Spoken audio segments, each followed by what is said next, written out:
Good evening and welcome to Friday night's Gold Goats and Guns Hour. My name's Tom Luongo.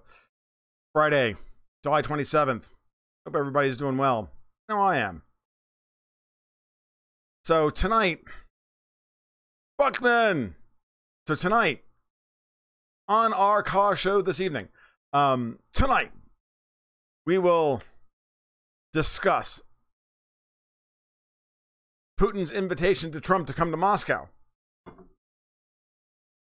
Alex Jones getting banned from YouTube and Facebook. And then, well, gee, look at that. Facebook's hitting the wall. Couldn't happen to a nicer bunch of Orwellian jackboots. Gotta love it. All right.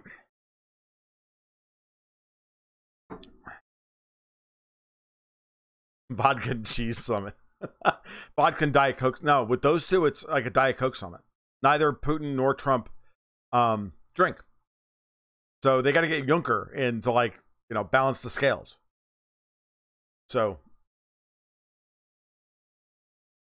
there's something. I changed something. I may have to start again. Hold on for a second. Is everything going all right? Is the stream coming through okay on YouTube? Because it's telling me I'm coming in the wrong resolution. Yeah, but he doesn't drink. That's the problem, DC. How does the stream look on YouTube? FYI.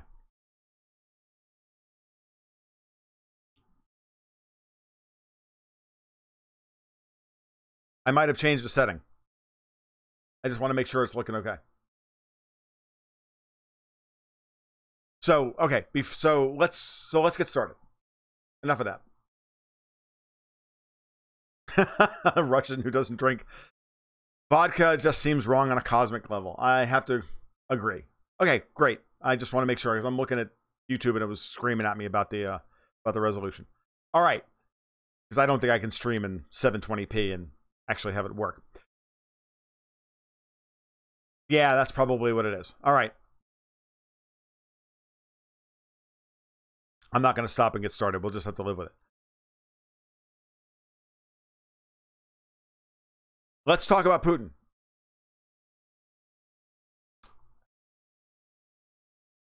So Putin goes to the BRICS summit, gives his end of the summit speech, and lets everybody know that Donald Trump's been invited to Moscow in the same way that Donald Trump has invited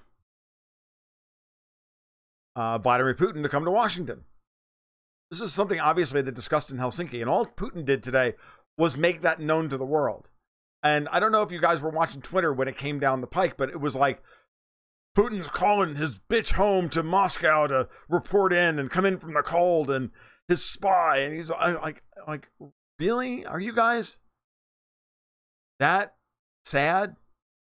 That's what you think is going on here? There's no reason for them to meet behind closed doors. The only way they would want to do that is because Trump's committing treason.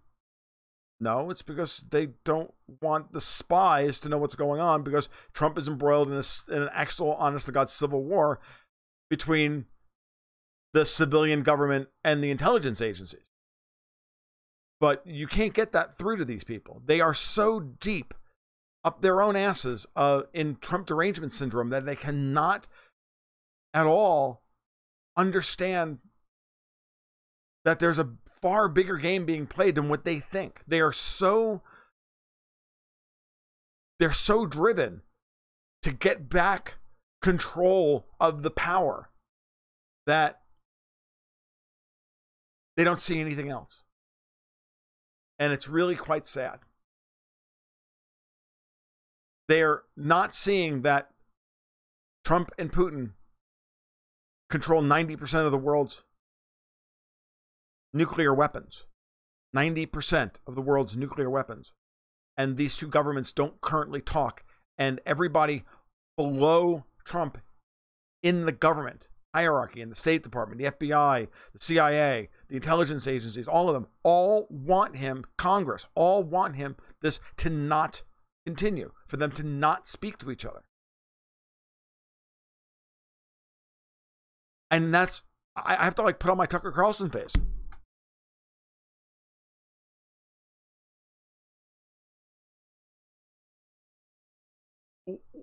What is wrong with you?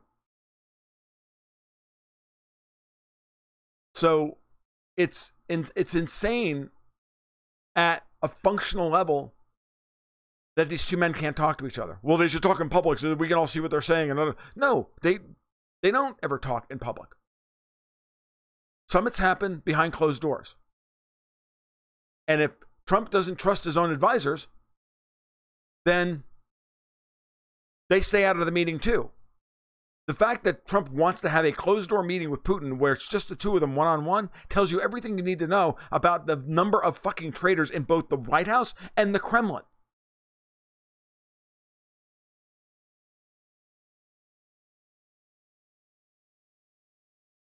And that's what you should be, that's the takeaway from this. But so many people want to have this idea. They fundamentally need to believe that Trump is a traitor in order to justify their own moral outrage at the world. Because the truth of the matter is they just don't have anything worth anything in their lives. Because they've married themselves and they've wedded themselves to an ideology of power. And I'm not going to, and User 13 brings up a great point. Millennials have no idea what it was like growing up during the Cold War, where death by nuclear fire was a real concern. I never thought I'd live to be this old. Well, I did. I mean, I don't know about you, DC, but, you know, in the early 80s, I used to make post-apocalyptic mixtapes. So it would be like Pink Floyd's Mother and most of Rush's Grace Under Pressure and, you know, the end of the, you know, REM, the end of the world as we know it. I mean, I have like a 45-minute mixtape of apocalyptic music.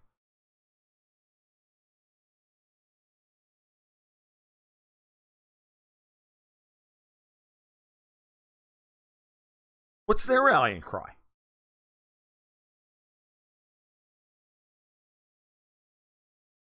I do have all three of those things.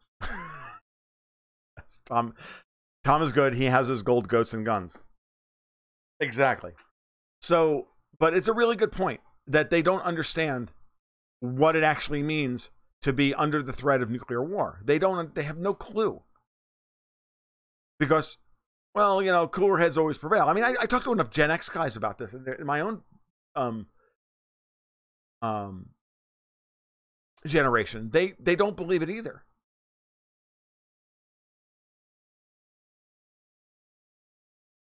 I'm like, but cooler heads don't always prevail. And history is littered with moments now where we find out how close we were to nuclear war many, many times.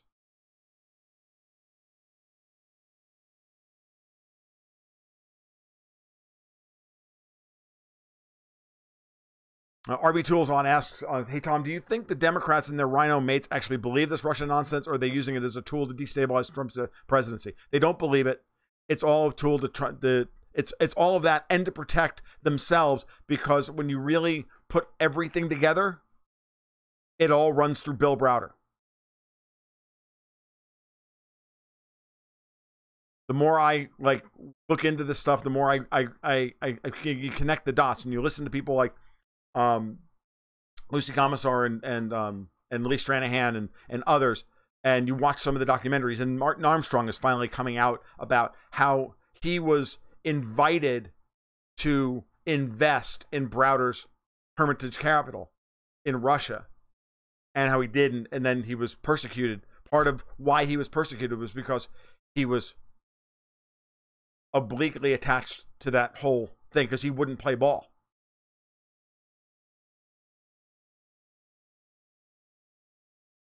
Why isn't the MSM reporting on Bill Browder? Because he's the main mechanism by which this narrative exists. He's their dude. He's their point man. He's their P.T. Barnum.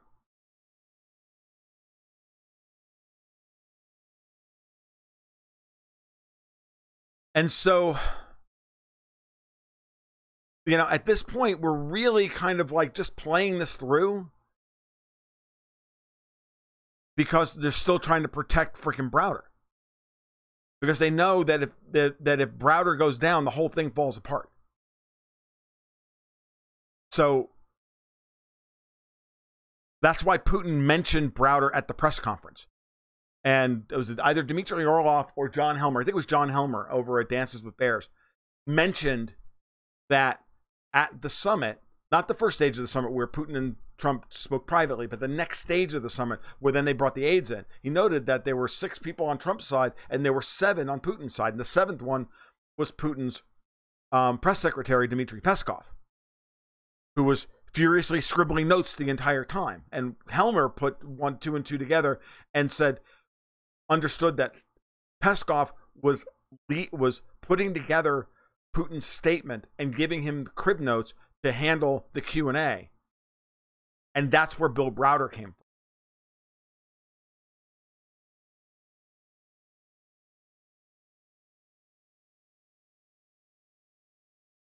The MSN would have to admit they knew it was all garbage if they report on Browder.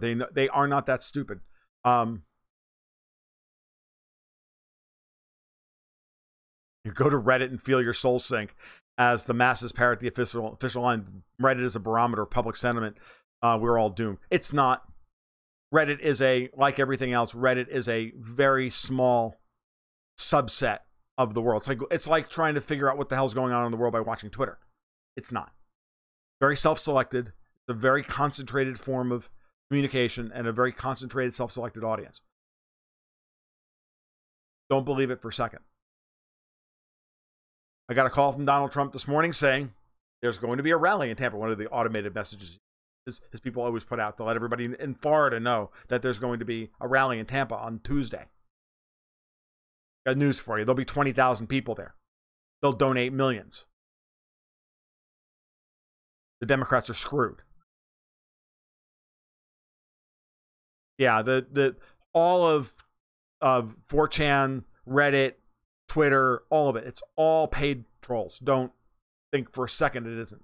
I mean, Zero Hedges, the comment threads on Zero Hedge at this point are bad. They even troll marginal sites like Russia Insider it's crazy. I mean, it's absolutely insane. But that's what they have to do because they've got to gaslight as much as possible. They've got to try and create the narrative as opposed to allow it to evolve, which brings me to Facebook. I told you guys last year, I wrote a series of articles in November of last year, along with dedicated most of an issue of the Gold Ghosts and Guns newsletter and the title of the issue was The Anti-Social Media, to give you an idea of but back then I understood that everything that Facebook and Twitter and Google and the rest of them were doing was going to destroy their business. Maybe not in Asia, they can still grow where they can into other markets where they don't have penetration yet, heavy penetration, but into developed markets like the US and Europe and Canada, alienating and abusing over half of your user base, not a good look. Not a good business practice. Business is all about Dale Carnegie, how to win friends and influence people, how to make people happy, how to bring them value, how to bring joy to their life. And that's why I guess that's why nobody watches the stream. Because I don't bring joy, I bring pain and suffering. But understand that you cannot abuse your customers and expect them to show up. These people built a business, a massive business, massive businesses that have been running the trend in the stock market, dominating the trend up in the stock market through cheap Fed credit, cheap Fed money, and that flowed into investors not knowing what to do with all this money, and then they put it, and these stocks became hedge fund hotels while the whole thing was built. All of these things were built with funny money on cheap credit and cheap bandwidth through net neutrality. in order to bring to the masses, in order to get them all on the treadmill and all to get them on into the matrix, and then get them addicted to it, and then start selectively tearing them off, and then start using it like a big brother tool and deplatforming them and taking their voice away from them, encouraging them to speak, and then taking away their ability to speak and hiding then behind the rubric of they're a private company, which is bullshit because they're not private companies.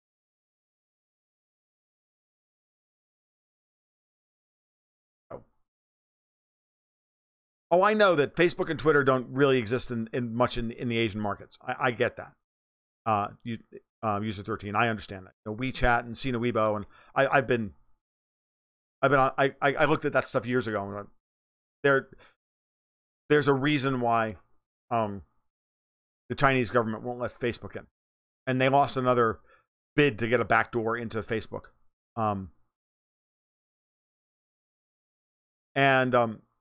This week, as a matter of fact, they lost another bid to start a stupid, JV or subsidiary or whatever to try and skirt the rules, and the Chinese just shut that shit right down.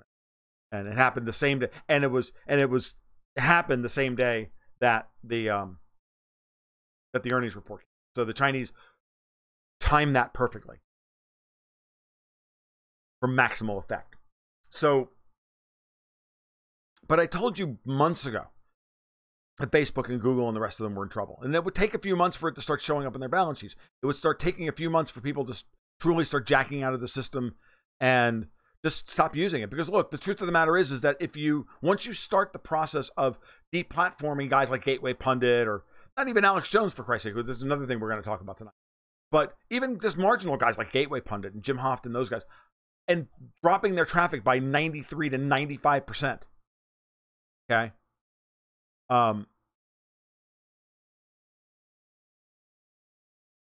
All you're doing is encouraging people who are going to read those sites anyway to stop reading them on Facebook. And you don't understand. They're like, we'll just stop using Facebook because I'm still going to go to Gateway Pundit. So I'm going to go to Facebook in the morning. I'll check my phone. All right, well, there's nothing interesting there. It's just a bunch of fucking libs circle jerking each other. Hey, I'm going to go over here. I'm going to read content I want to read, that I care about.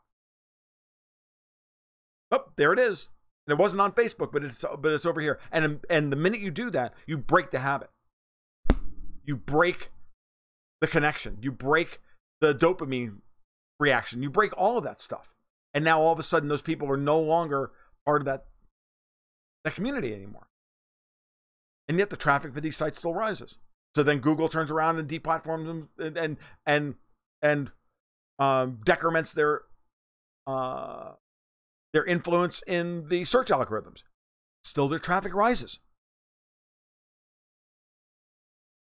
Because at the end of the day, people don't have to use Google to go to Gateway Pundit. So then Twitter turns around and says, okay, well, we didn't really shadow ban you, but you may have to go directly to the person's page to read their tweets. Well, then what the fuck is the use of Twitter? The whole point of Twitter is that you subscribe to people to push to you the content that you want to see.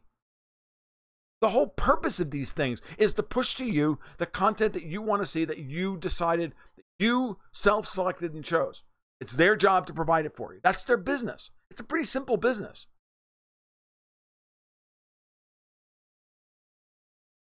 So, and they can't even manage that because they were built on cheap credit, because they built these amazingly large and complex, these amazingly large systems and have garnered all of this market share. They then started conflating that with, well, they love our business, so they must love our ideology.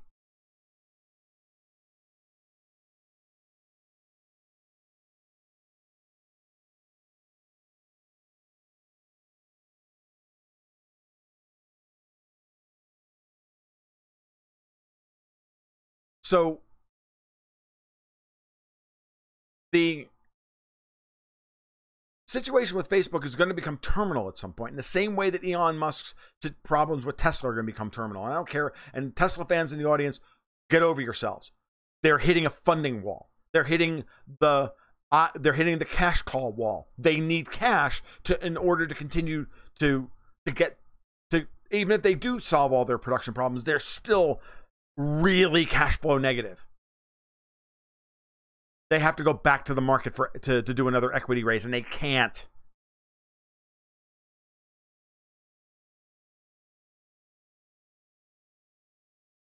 So they're screwed. Again, another company that's effectively a Ponzi scheme.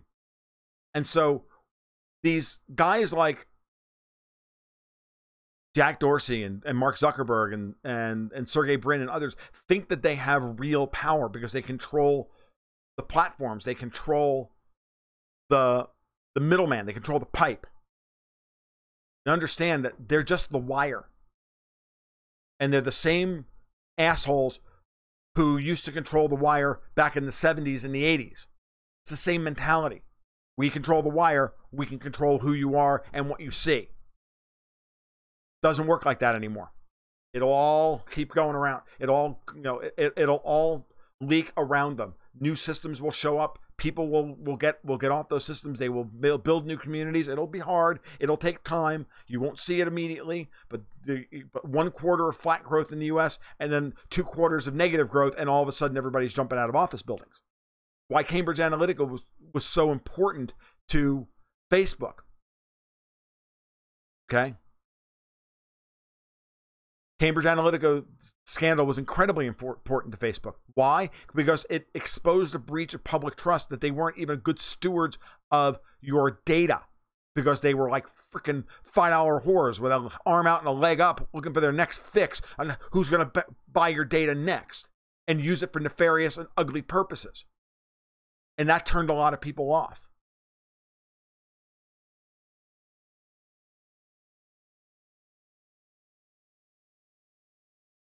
I mean, once you breach that kind of trust between customer and provider, forget it. It's over. This is one of the things about the free market, and Mark Zuckerberg is going to learn this. Once you lose the public's trust, you will never get it back. Never.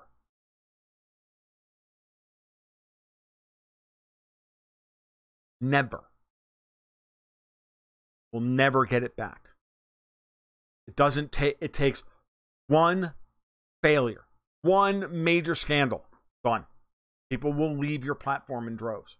I go back to my Facebook feed now. I see the same. I only see 5 people posting. I don't even see the hundreds of people I used to. And they're all libs. I mean, unfortunately, almost all the people who post on my Facebook feed, they're all libs. And it's all the same 5 people over and over again.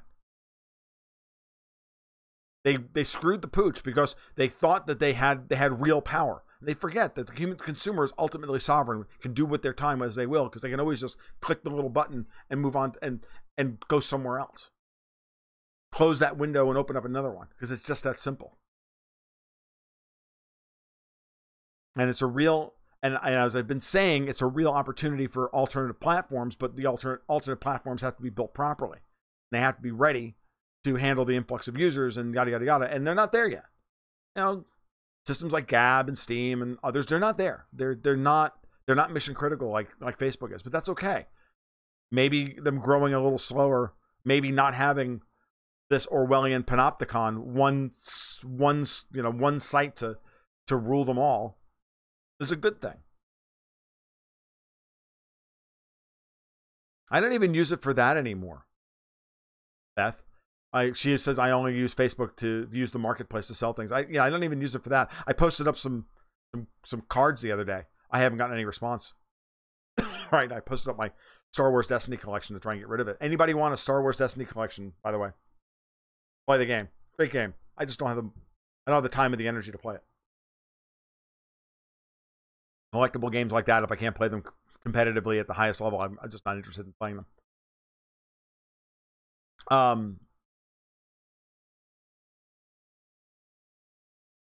DM me after the thing. All right. Yeah, I'm gonna get any. If you like any of you play freaking collectible card games. All right. Let's see. So let's move on to Alex Jones. There's been a couple of comments on that. So I have a real complicated relationship with Alex Jones, and I'll be upfront about this. I've been watching Alex Jones since, oh God, no, 1999, 2000. I don't know. I've been watching Alex Jones for so long. It's not. But I don't watch him even regularly anymore. God, I haven't probably sat down and watched 20 minutes of Alex Jones since the debates. The only way I think I could stomach the debates between Clinton and Trump was to have Alex Jones narrate them for me. That shit was high comedy. Otherwise, I just couldn't do it. So, but he got banned from YouTube this week, and then he got banned from Facebook this afternoon over, I don't know, some stupid Sandy Hook stuff. And it's, as always, it will only make Alex Jones stronger. Don't kid yourself. The man knows exactly how to turn this to his marketing advantage. And he's brilliant at it. My complicated relationship with Alex Jones is that for years I wasn't sure if he was actually a spook or not. And I don't know if he is or he isn't at this point. And I don't really care. I think he's genuine at some level. I also think he's a snake oil salesman and a huckster. You know, as always, salt to taste, right? But his reach is bigger than CNN's. And that's the part that has them scared. When Alex Jones is going off on, you know, Sandy Hook was a fake or this, that, or anything else, even his most ardent supporters aren't really down with that shit. When he's doing exposés on the deep state and Trump and the culture war and all of that stuff, they're locked in. They know the difference. They know the Alex Jones that's, most people know the Alex Jones that's, you know, saying shit to fill time and to get eyeballs. And the Alex Jones that the issues where Alex Jones is serious. You can always tell the difference. There's always a big tell with him. He gets like freaking foamy at the mouth crazy. That's all freaking. So.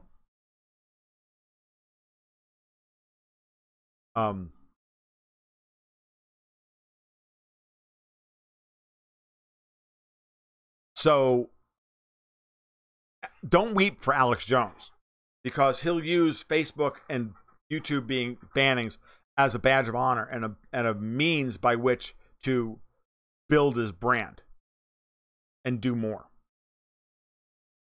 You know, it's a tough business. Media. It really is. It's a tough business. This is not easy. What he's doing, what Jeff Rentz has done, what any of these guys, Art Bell, any of them, and what I'm trying to do. This stuff's hard. Getting people to part with their money is hard. Okay? Getting people to watch your shit on a regular basis and build an audience and everything else is hard. They know how hard it is. That's why they put up obstacles in our path to ensure that we do not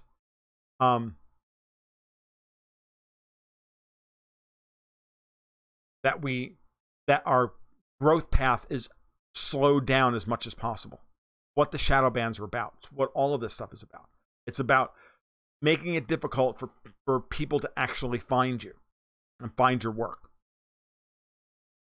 And then there's going to be your first opportunity. And then you get that first impression with people, and that usually sets the tone for them. And if your first impression with them is bad because, well, you wrote an article, for example, I wrote an article they disagreed with. Oops. Or I wrote an article that they loved. Cool. And it's a hard sell. And that may be the only opportunity you get to bring them into the fold. Yeah, RB Tools, I have to disagree with you about that. The Chinese are moving in to control Hollywood, and Hollywood is looking at the Chinese box office receipts, and they are making movies to satisfy the Chinese audience, which, by the way, is a completely different way of making movies and telling stories than the way we see them here in the US and even in Europe. And it's the reason why we look at the Fast and Furious films. Here in the US, they don't do very well. They do $1 billion in freaking China. Okay? If you look at the way, and this is something I can go into. I don't want to go too far off the rails on this, but I know enough about film and storytelling and whatnot, and I can tell you that Chinese films have a different vibe to them. They tell stories differently, and because of that, movies are cut and edited differently. They're written differently because the Chinese watch movies in a different way, and we don't understand that. And when the films are cut for a Chinese audience and then reviewed by Americans, they usually get lambasted. And then they go overseas and they make billions. And then the critics back over here sit there and go, I don't understand. Yeah, you don't understand because it's a different freaking audience. Because there isn't a value, because there may not be a value change in that scene. Because the Chinese don't care about that happening all the time. They might just want an impression of a mood. And a scene will just end without a value being changed, without somebody going from villain to hero, or, you know, from a value has to change in a scene. In an American film, you have to have a value change. If a person's imprisoned, he has to escape. If he's angry, he has to accept something. If he's sad, he has to become happy or accept, you know, the mood has to change. A negative has to become a positive has to become a negative. That does not happen in films that are cut for Chinese audiences on a regular basis. Does not happen. Scenes will just be, from American standpoints, scenes will just be abandoned. You're like, that was odd. Like, yeah, because it's different. And Chinese versus Hong Kong films are different as well. Hong Kong films are much more American in their storytelling. You're absolutely right. So all the great John Woo movies, all the Jackie Chan films. Jackie Chan makes films in Hong Kong style, not necessarily Chinese style. Go watch things like Chinese Ghost Story or The Bride with White Hair, or all the classic, all those classic, those classic films, and you'll understand the difference. And then go watch a movie like Warcraft. And I'm dead serious. Go watch a movie like Warcraft, and then watch it with that sensibility, and you'll understand why that movie doesn't make a whole lot of sense as an American narrative. It doesn't. Western films have arcs that are very, very structurally laid out in a particular pattern. They have scene arcs and character arcs that are meant to hit certain beats at certain times, it's all a freaking Mad Lib, for Christ's sake. It's absolutely a form that you just fill in. The screenplay is, and it's an art form, and it's very difficult to do. And an American screenplay looks a lot different than a Chinese screenplay. Just that simple. But I mean, in recent times, the movie that really highlighted this for me was Warcraft. I was like, it's not a very good movie. It's not a bad movie either. It's not nearly as bad as it made it out to be. I got it for $1. I got the Blu-ray for $1 from Amazon one night. I watched it. But I can tell you that watching that movie, I was like, oh, right, this is a Chinese movie. Okay, I got to watch it it's a Chinese movie, but they're speaking English. Got it. Okay, cool. And then the minute I put myself in that headspace, I was like, this movie's just fine. Right? So, Alex Jones is not wrong. American films are going to become, especially American blockbusters, are going to become more Chinese. Now, the good news is that the Chinese don't like Star Wars. That means they won't ruin Star Wars for various values of ruin at this point. I'm not getting into that because they're still going to be written for an American audience first and everybody else second. Because Star Wars is primarily an American phenomenon. The Chinese don't like Star Wars very much. The Last Jedi bombed. Solo bombed. Rogue One didn't do very well. The Force Awakens, oddly enough, did really well. But I think it was novelty. But if they're smart, they'll be like Ford and just say, okay, well, Lucasfilm would just be like Ford and say, okay, look, we're not making Star Wars films for Asia because the Asians don't like Star Wars movies. Perfectly. Don't worry about it. You got an American audience. You write a good one, you'll make $500 million. You'll make $600 million at the box office with no problem. You'll make another $400 million around the world. Great. Let's move on. All right. Got to get your $1 billion in a different way. So But going back to Alex Jones, he's not wrong about that. He may state it in a completely insane way because he's Alex Jones.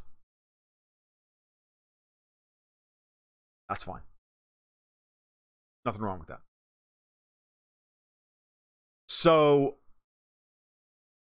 you know, this is going to change. Everything is going to change over the course of the next generation. The way we tell stories, the way we consume them, everything. They're all going to change.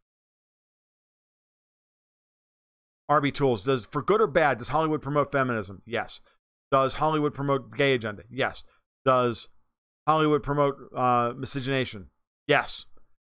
These are not the result of Chinese influences, folks.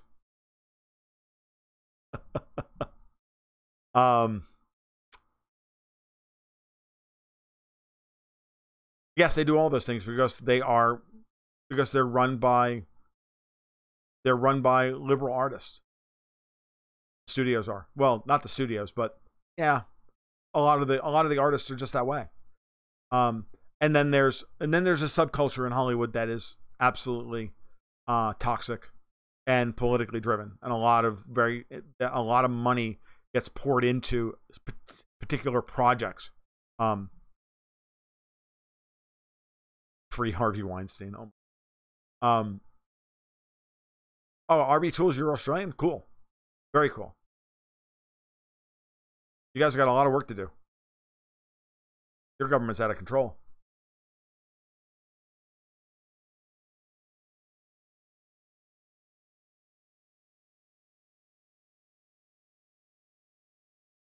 And then there's User 13. And you're right about all those things, RB Tools. But then the Chinese are okay with that because it serves their purposes to subvert the American cultural system. It is in China, as AJ would say, it is in China's interest to destroy American culture. Oh, Alex Jones will absolutely win. The reason they hate Alex Jones so much is that he has more reach than CNN, ABC News. Mike Cernovich, a couple weeks ago, I saw a tweet from Cernovich a couple weeks ago, and it was really funny. He said, "You guys have no idea how big Alex Jones's reach is. I get stopped on the streets by people who said, 'Dude, I saw you on Alex Jones the other day. Cool.'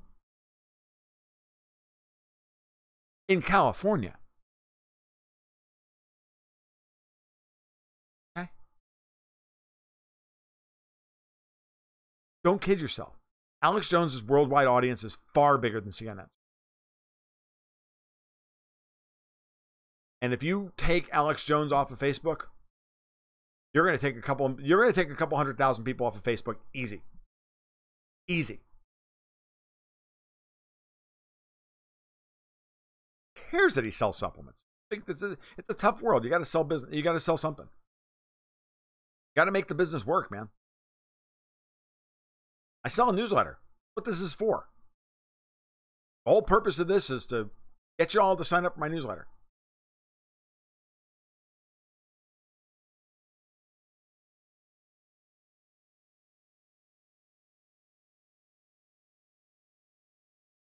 Yeah, they are shocked when you tell them that. User 13 pipes up and says, a liberal friend of mine was shocked when I told him how many people watch CNN versus Fox versus InfoWars. They had no idea. They have no idea. They just think Alex Jones is some crank. And I'm like, you do realize that more people watch Alex Jones than read the New York Times, right? You do realize that no one watches CNN. No one watches, even Fox. Relative to Alex Jones, nobody watches Fox News. You do have the mother of all housing crashes brewing. Especially when all the Chinese well, there's going to be another wave of Chinese capital, depending on whether or not you guys are going to be allowing them to buy, because there's going to be another wave of a Chinese capital flight, or it's already happening. But yeah, you have a real, and we're going to have the same problem in a couple of years.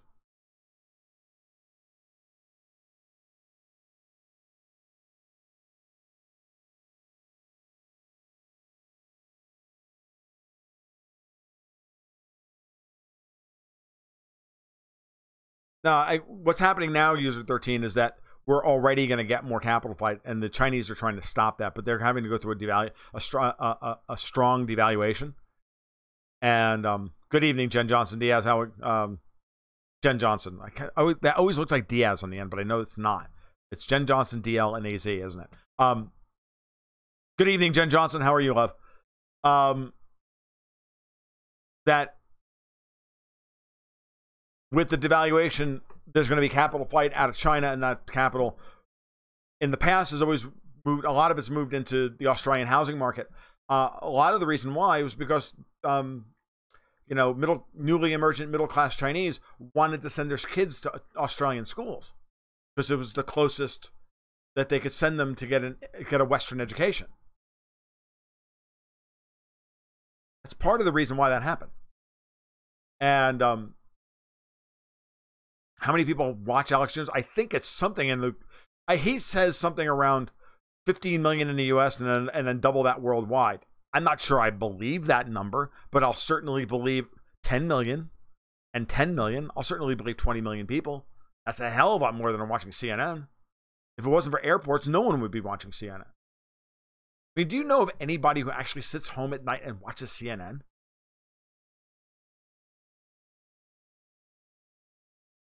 I mean, do you go to work and hang out with people and, when you're having lunch or, grabbing a cup of coffee and in the morning over morning break and sit down and chat about the news and say, last night when I was watching CNN.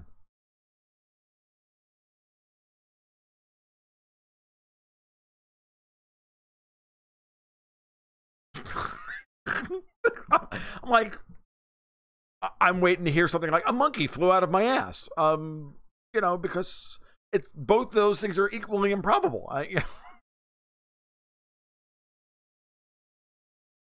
It just seems to me like a setup for for an evil roommate joke or something.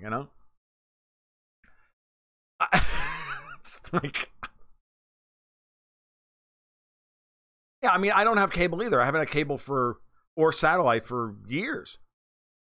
I mean, and when I had the last I had satellite, it was only to get the hockey games. To buy the NHL Center Ice package, and I was like, after a while, I'm like, it's the only thing I watch on satellite.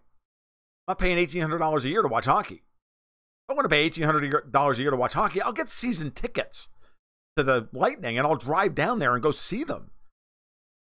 But I don't even need to. At the time, I wouldn't even need to do that. I just need to go down and pay $20 a ticket outside the building on game night and walk in and get club seats. Yeah, MSNBC. I believe, right? The crazy libs would be watching MSNBC because, and the thing about it is that if you were to tell them that we look at MSNBC the same way that they look at Alex Jones, they would look at you like, how can you say that? It's NBC. I'm like, no, it's MSNBC, for Christ's sake. It's always been a joke. What the fuck is wrong with you?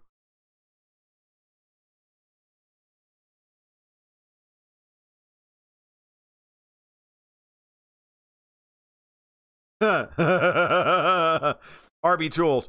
When we have a fire sale auction over leveraged properties, you're responding to when we're gonna see more Chinese money flow into that market. I have a mate of mine who works as a bus driver who has 3 mortgages on investment properties, all leveraged to the max. Yeah, I got news for you, dude. A 1% rise in interest rates, and that guy gets wiped out.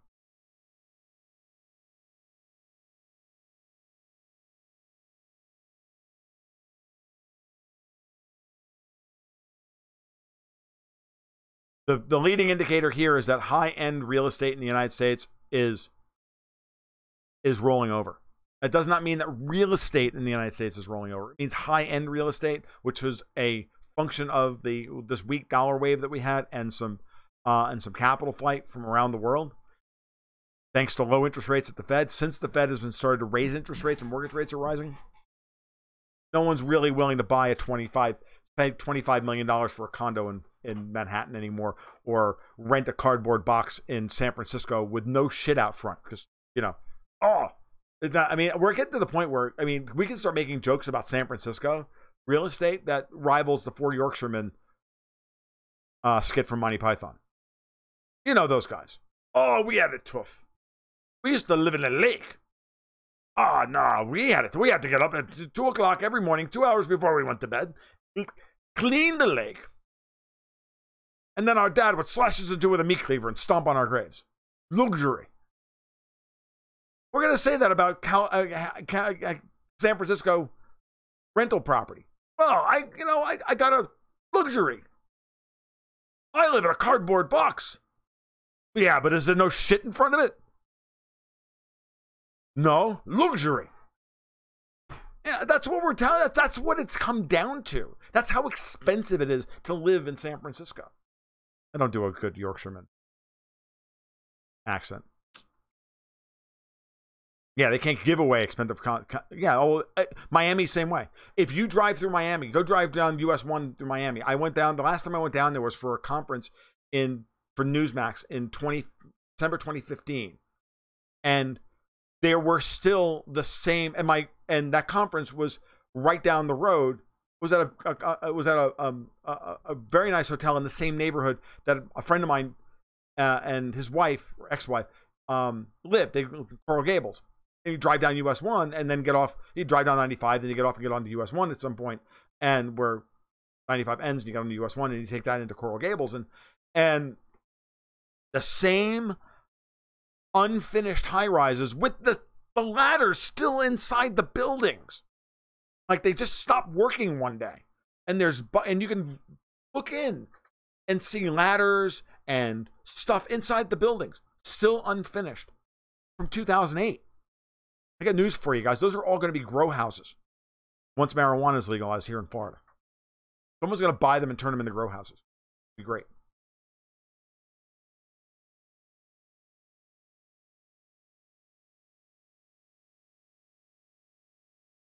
It's not that there's another real estate bubble coming. We have a real estate bubble in certain markets. And then what you're having is a great rotation in real estate. Out of the major markets like San Francisco, overpriced markets, San Francisco, Seattle, New York, even to a lesser extent Chicago and Atlanta and other, well, not Atlanta, but, and you're going to have a rotation out of those major markets and into the secondary and tertiary markets in the low tax, low regulation states of the South. I did everything, Buck. You missed it all, dude. You missed it all. But it's very obvious at this point that the great migration out of California has begun. I'm seeing it here in my neck of the woods. Gainesville's growing like a weed. Jacksonville's growing like a weed. I mean, they might as well rename Jacksonville Kudzuville, for Christ's sake, because it grows like kudzu. Kind of crazy. And how do you plant kudzu? You throw it at the ground and run. I don't remember the name of this hat. I'd have to go back and look through my my old orders on Amazon. I think I found it again once, and I can't remember if it was $26 or whatever. It is now just the $26 hat on Amazon. It's probably not $26 anymore. It's probably 28. You know, inflation and all that.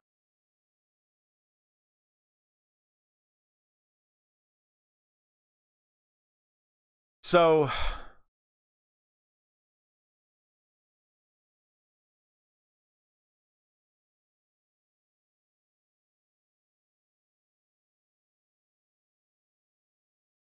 no, they're not marked to, derivatives aren't marked to market, they're marked to model.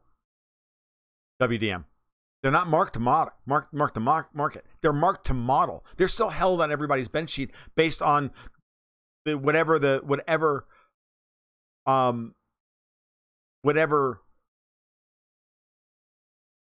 mathematical model they use to model the price, some variation on the Black-Scholes equation. That's the thing you have to understand, is that so many of those derivatives that are held on the Fed's balance sheet, on that are sitting out there, quote unquote toxic, they're all freaking marked to model still, and they haven't been marked to market. Now, I know that Dodd-Frank and Basel meant that they had to do, they're all marked to model. Exactly. And that's the problem. And for those people who don't know what I'm talking about, let me explain real quick why the 2008 crisis has not gone away. It's only been papered over. The difference between mark to market and mark to model is the following. This is something I thank Jim Sinclair for explaining all this shit to me back in 2006 and 2005. Mark to market means there's a market for the security. You own a CDO or whatever, right? All derivatives are marked to model. In that if they don't trade on the open market, if there's no market for them, they're just being held as an asset on a balance sheet. Well, how do you value them? Well, you value them if there's no market for them. You run the securities valuation through a mathematical model that's supposed to predict what this thing is, some variation on a future value, the Black-Scholes equation for bonds or whatever. And you pick a model, and then you say, well, that's what the value of the thing will be. It's not based on a market where we traded, like the market for Amazon stocks, like the market for, say, Amazon stock or Facebook stock. Facebook stock was marked to model up until Wednesday or Thursday, right? The model was, yes, earnings are great, user growth is great, revenue is great, all this is going to happen. Reality, not nearly as good as we said it was, and it drops 20%. Now imagine a couple of quadrillion dollars worth of derivatives, all marked to model, and all hedged against each other in such a way as to have net exposure on, say, JP Morgan's balance sheet or RBS's, the Royal Bank of Scotland's balance sheet of, say, a couple $100 million. Well, we have, a couple $100 billion in long positions and a couple $100 billion in short positions, and there's only the net position is only $200 million. So if worse comes to worse, we'll be out $200 million. That's one. If all of those models are correct, which they're not, by definition, they're not. And when you go to sell them, you can get the model's price for them. And then, moreover, if the guy on the long the counterparty on the long can't pay, then you don't have the money to cover your short,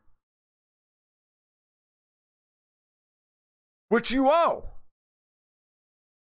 And I use this, and so there's the notional value of the derivatives. And you probably heard like this $2.2 quadrillion worth of derivatives out there. And then you'll hear CNBC and the banking system and the Fed and everybody else say, it's really only about a couple, $20 or $30 billion worth of net exposure. Okay. If everybody can pay, if there's enough dollars to liquefy the system, if everybody's trying to get dollars all at the same time, nope. And I like to say that notional becomes net when the other guy can't pay, because that's exactly what happens. You have $200 million in a short position that you have to cover. You've got an offsetting long position of $205 million on the other side. You go to call in the long and strike the long and call the thing in, and the guy on the other side can't pay you because you need to, but you need to cover your short. Well, I got news for you, because that long is calling. Well, guess what? You still owe the $200 million over here. You're not net short $5 million. Now you're up net short $205 million.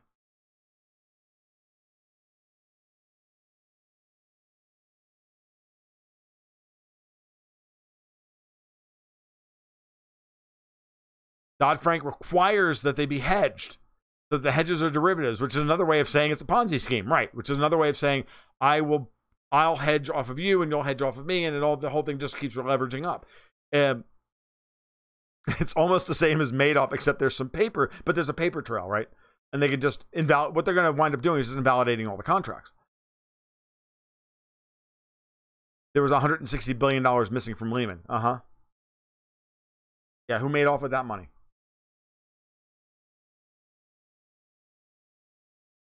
So that's the worry. That's when I start talking about the sovereign debt crisis, it's when yields start to rise rapidly, people start to lose their money, quick. Because what leverage giveth on the way up takes away twice as fast on the way down. And it gets really, really ugly fast. And that's why the central banks are scared to death of what's going on. Why the BOJ was scared to death of, then twice this week had to intervene in the 10-year Japanese government bond market, the JGB market, in order to keep the market from collapsing. And they intervened at, first at 11 basis points and then at 10 basis points, 0.11 and 0.10%, which is their target. And so far, they've been successful. I don't know how the 10-year JGB closed today. I'm going to check real quick, because I'm just that kind of a nerd.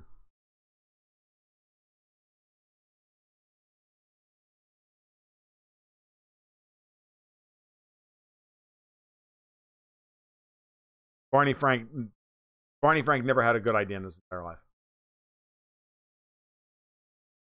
Yeah, the BOJ had a real hard time holding that together today. And the Japanese 10-year closed today at 10.2 basis points. There's no market in reality for Japanese government bonds, in the same way that there's no market for Italian government bonds.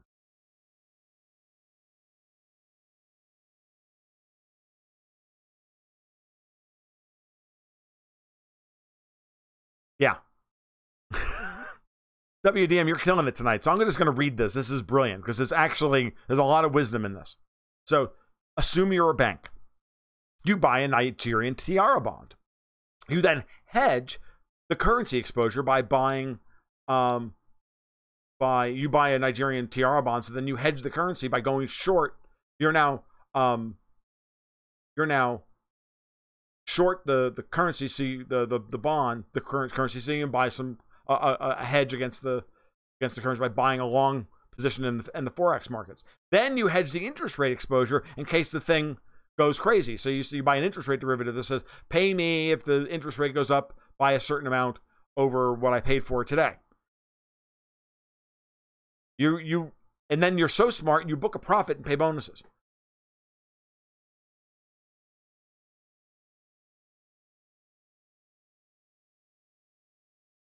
Isn't the BOJ basically the only buyer of Japanese government bonds? Yes.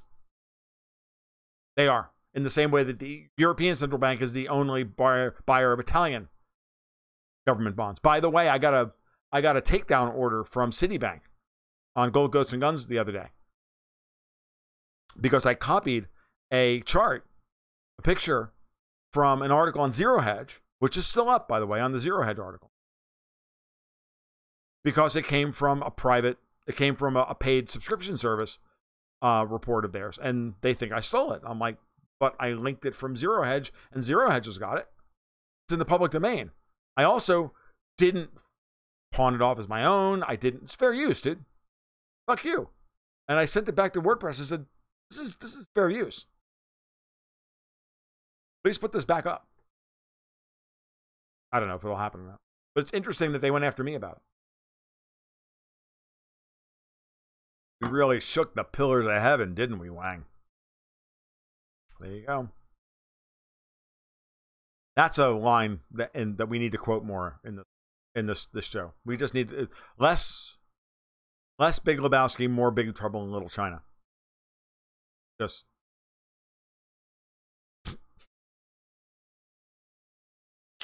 God, I love that movie. All right, time is it? Time on target. 59 minutes.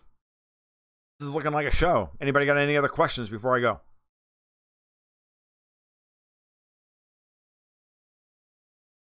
Bueller? Fry? Bueller? Fuck, you'll have to go back to the beginning and watch the whole thing. All right, if I don't see any, if we're not seeing anything new, I'm gonna call it a night. Then yes, all those great John Carpenter movies are fantastic. If you've not watched them, The Chinaman really is the issue. What's in the bag, Wang? Wind, fire, all that stuff. Thought so. Chinese have got a lot of hells. All right, you guys, you take care. You have a great night. And keep your stick on the ice.